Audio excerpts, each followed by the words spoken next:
The Chancellor was forced to defend her decision to fly to China while the UK economy is in turmoil.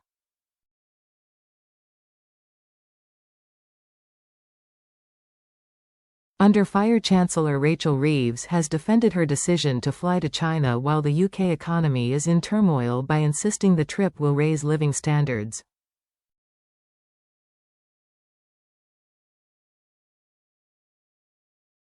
But the visit was branded pointless by senior Tory Sir Ian Duncan Smith, who said, "The murderous, brutal, law-breaking, communist regime in China will not deliver the growth the Labour government craves."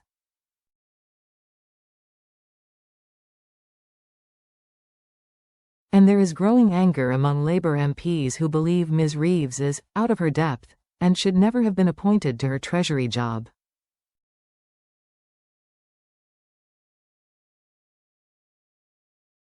The Chancellor is today meeting Chinese Vice Premier He Lifeng in Beijing and tomorrow will be in Shanghai, China's economic center.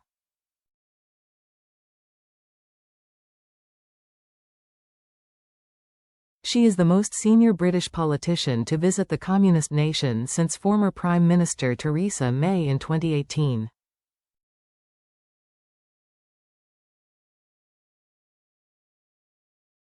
It comes as the cost of government borrowing reached its highest level for 16 years, stoking fears Ms. Reeves will be forced to impose brutal spending cuts on vital public services to avoid further tax rises.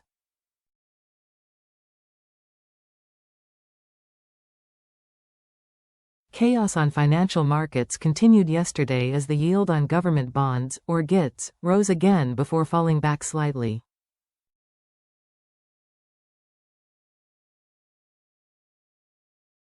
Higher yields mean it is more expensive for governments to borrow money. Opposition MPs demanded Ms. Reeves return home to deal with the crisis, but she insisted, by finding common ground on trade and investment while being candid about our differences and upholding national security as the first duty of this government, we can build a long-term economic relationship with China that works in the national interest.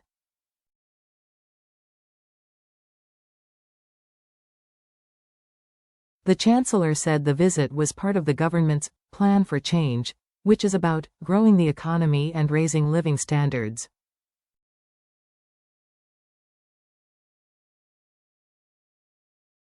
Ms. Reeves, accompanied by Bank of England Governor Andrew Bailey, Chief Executive of the Financial Conduct Authority Nikhil Rathi, and representatives from some of Britain's biggest financial services firms, will hold talks about boosting trade and investment.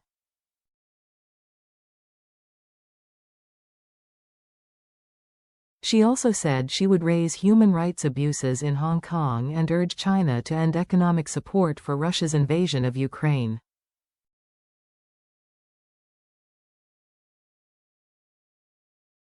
Conservative Shadow Business Secretary Andrew Griffiths said the Chancellor had damaged growth by imposing tax hikes of £36.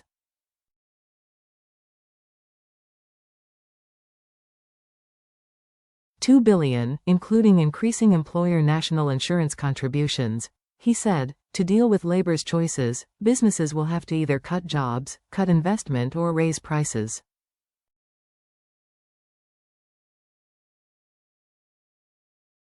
This is not how you achieve economic growth. A Labour MP told the Express that colleagues were losing confidence both in Ms. Reeves and in the Prime Minister, Sir Keir Starmer, who appointed her.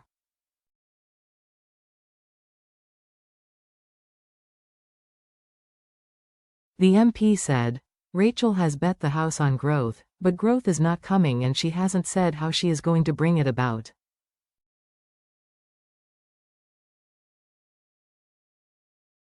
But they said Sir Keir had a track record of appointing the wrong people, including former Transport Secretary Louise Hay, who was forced to resign after it emerged she pleaded guilty to a fraud offence a decade ago.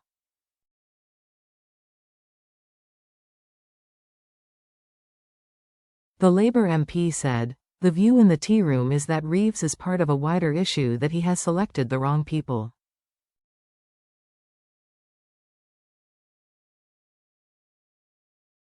Ms. Reeves has vowed not to increase taxes further or borrow more to pay for day-to-day spending, but with the cost of borrowing increasing, this suggests she will be forced to cut spending to balance the books.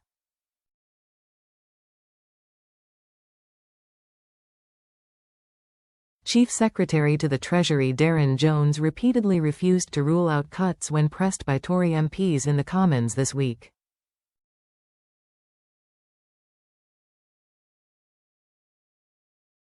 Instead, he said the Treasury would go line by line through every pound of taxpayers' money and public spending.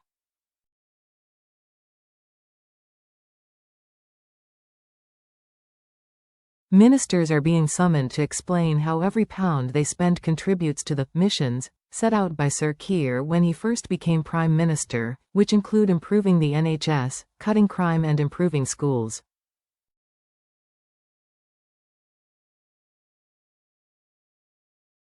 Ms. Reeves is bracing herself for a report on the state of the public finances due from the Office for Budget Responsibility on March 26, and is due to reveal her spending plans in June, although there are rumors at Westminster that she could make an emergency statement before then.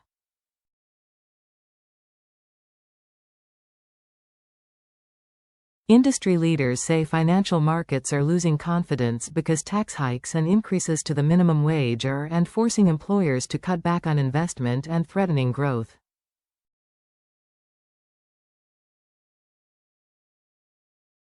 The Institute for Directors, IOD, which represents smaller firms, says more than 8 out of 10 of its members expect national insurance bills to rise, and half of these will give staff smaller wage increases as a result.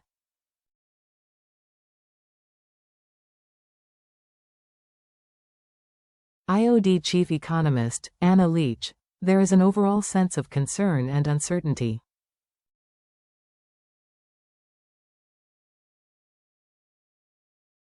Many are struggling with sharply rising employment costs and are increasingly looking at overseas market opportunities where they can, for both business and hiring.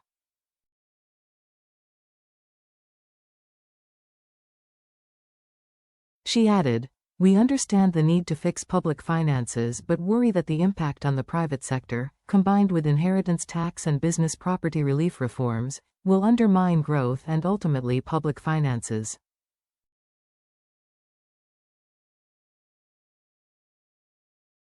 Recent volatility in the gilt market reflects this concern. Further misery for homeowners is also threatened.